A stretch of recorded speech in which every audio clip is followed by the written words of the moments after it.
City News Break.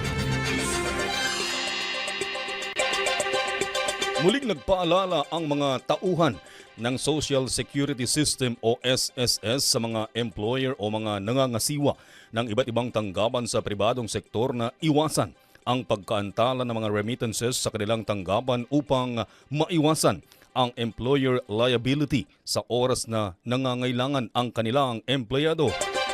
Ito ang binigyang diin ni Guadalupe Castillo, branch head ng SSS Tugigaraw sa nakaraang press conference ng RACE o Run After Contribution Evaders ng Luzon North 2 Division sa lungsod ng Tabuk.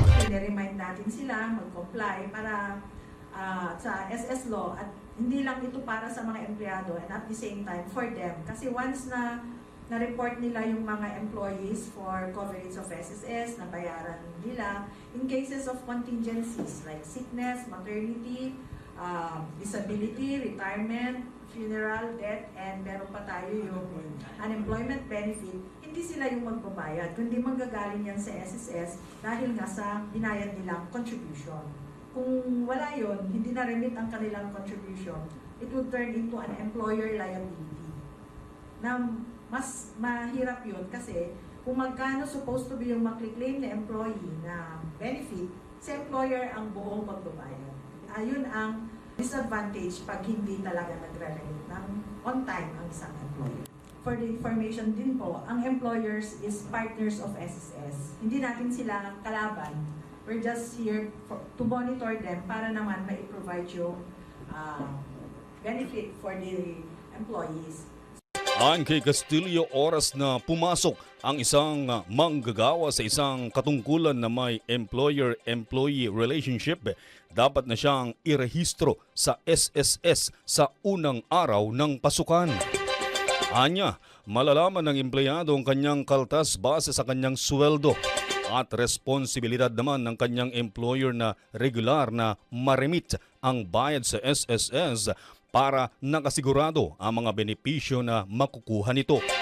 Dahil pag nagkataon, malaki ang epekto sa empleyado at management ang hindi agarang pag-remit. If ikaw pa pala yung finance officer, hindi ka nabayaran, single ka, kung mag-aasawa ka, mag-maternity later. So hindi siya na-remitan for that period. Kung yun yung qualifying contributions niya, hindi siya may entitled for that benefit. So let's say sa period din na yun, nagkasakit siya, yung hindi re-remit yun yung qualifying contributions, hindi na naman siya makaka-claim. So may mga effect po talaga, kaya tayo nag-run after them dahil ang talagang affected dito yung mga employees.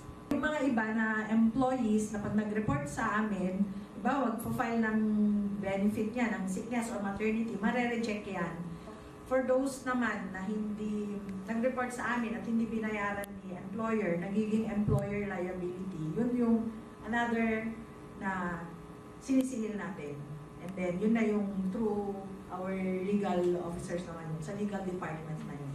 Ayon kay Attorney Manawis ng SSS Luzon North 2 Legal Department, tumutulong ang kanilang departamento sa mga manggagawa na nangangailangan ng kanilang serbisyo sakaling magkaroon ng problema sa kanilang benefit claims dahil sa non-remittance. SSS will represent po yung the employee na yung complainant po. Actually, there's a case po na namatay yung member.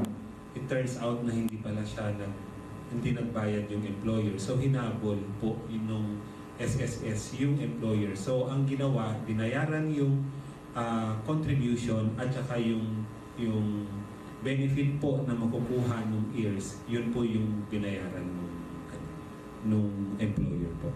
Kaya po, kaya nga po yung purpose, yung sinabi nila kanina, yung purpose ng RACE is to inform po yung mga employers to pay on time kasi po mas mahirap po pag employer liability na kasi twice po nung kinokolekta yung babayaran po nung employee the SSS contribution and the amount of benefit na supposed to be ibibigay doon sa employee, yun din po ang ipapabayad sa employer. Ayon sa mga kumakatawan ng SSS, maliban sa mga permanent employees o SSS registered employees, ang mga individual na may sariling hanap buhay, casual employees o job order ay maaari ring magrehistro bilang self-employed members ng SSS. As long as nag-render ka po ng service doon sa employee mo, regardless kung casual ka lang, covered ka pa rin po ng SSS. Ang minimum po natin ngayon na sa range of compensation is 5,000 with an equivalent of contribution na 760. 750 sa SS and 10 pesos for DEC. But then, yun po yung pinaka-minimum. Pero, ang ideal is, dapat mag-base tayo on the minimum wage. So yun, doon kami nagbe-base pag nagko-compute kami ng, let's say, ibibil yung isang employer na hindi pa namin alam kung magkano ang kanyang salary. We can base it on the minimum wage. But then, pag chinek na namin yung payroll at lumabas doon na hindi yun, i-adjust natin kung ano yung talagang range ng kanyang compensation para correct pa rin yung mai-report na salary and at the same time yung equivalent niya na contribution.